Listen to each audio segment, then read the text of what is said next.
Well, good evening and welcome to Tucker Carlson Tonight. One refugee resettlement group has loudly protested President Trump's restriction on refugee arrivals. Tonight, the head of that group will join us right here. Also, a former CIA officer says his agency's shadow war against the president is imperiling democracy itself, and he'll join us too.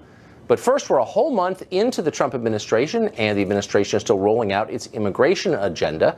Today, White House Press Secretary Sean Spicer suggested that the White House may start rolling back legal immigration as well. Here's part of what he said.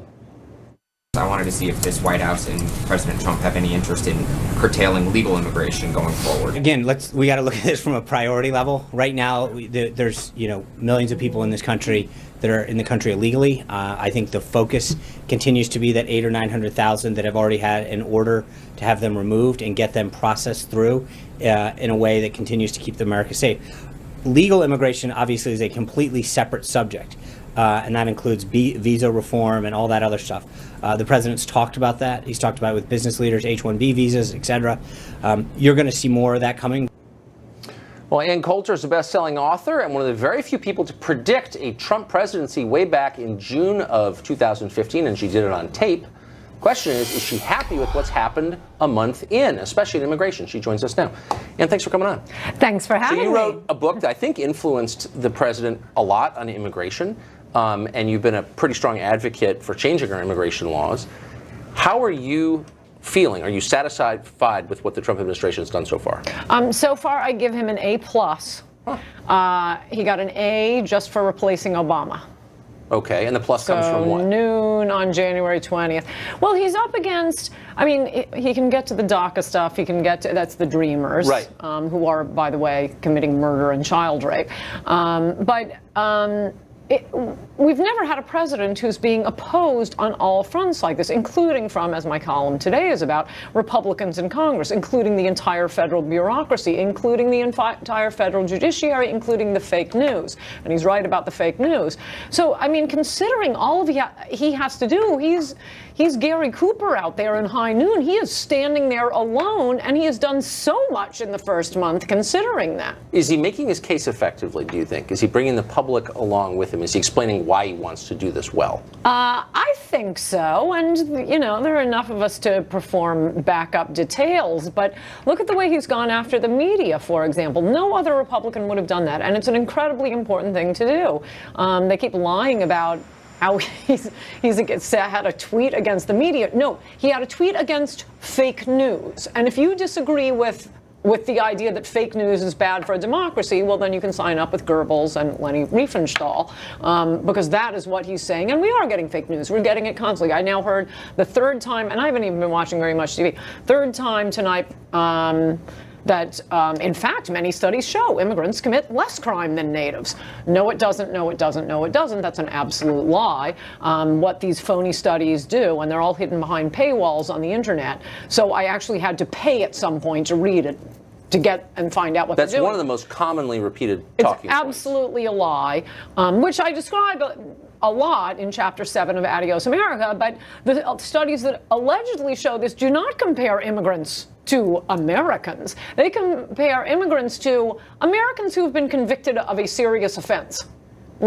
No, we wanted to get immigrants who are better than ex-cons here in America. It's not comparing it to all Americans. So none of the studies are a flat comparison between recent arrivals and native-born Americans. That's right, and thank heaven. One of the great things, one of the reasons Trump is getting an A+ is putting Sessions at Department of Justice, because could we get some numbers on this? As I describe in Adios America, the government hides this information. They won't tell us how many immigrants are in prison, and I don't mean just illegal immigrants. Legal immigrants, isn't that worse? The government checked you guys out and let you in. The government won't tell us that information, and I hope under Trump we will start to get some genuine information. It's just like the claims on voter fraud, for example. I'm so glad Trump brought that up. Wait, so just to back up 1 sec. So just the bottom line on the crime question is, in absolute terms, immigrants, legal and illegal, are more likely to commit a crime than native-born Americans. All the evidence suggests that. I go through that in Chapter 7, and since the government won't tell us, I notice that only my side is asking for the facts.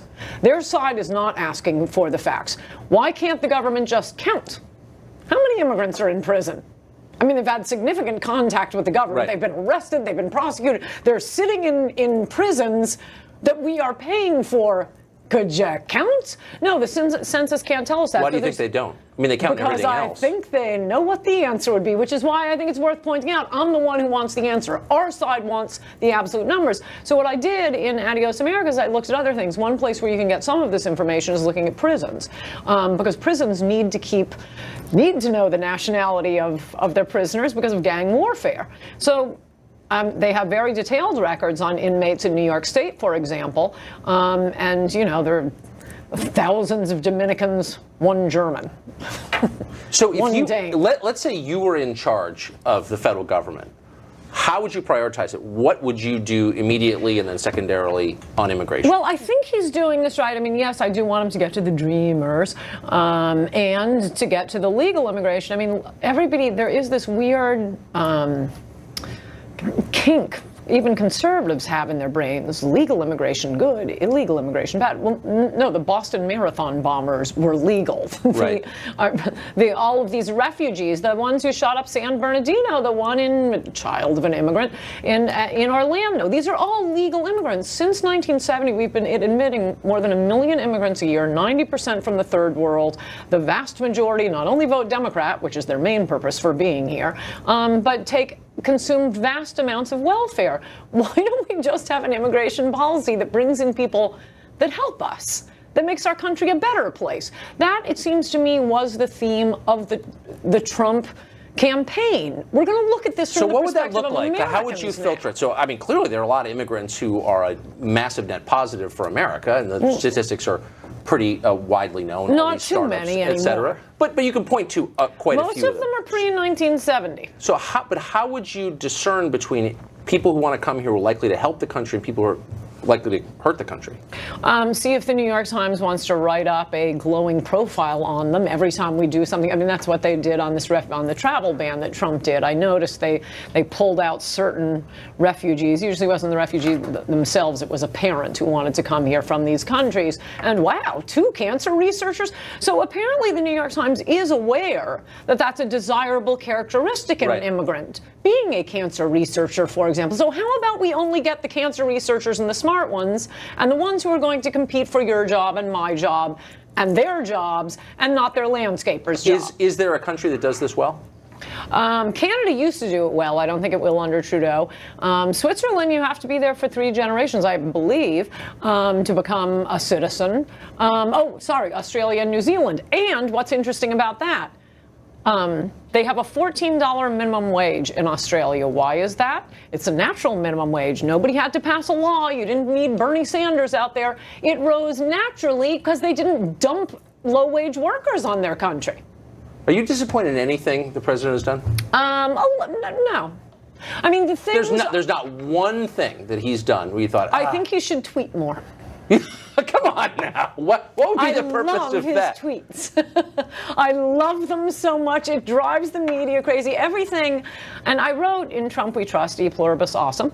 I wrote it with never Trumpers in mind. I understand what the complaints are with Donald Trump. But then as I was writing it, I realized, no, all the stuff that I used to say, okay, well, there is this baggage, but he's the only one who's pushing, and the only one in my lifetime to push issues that are important for America.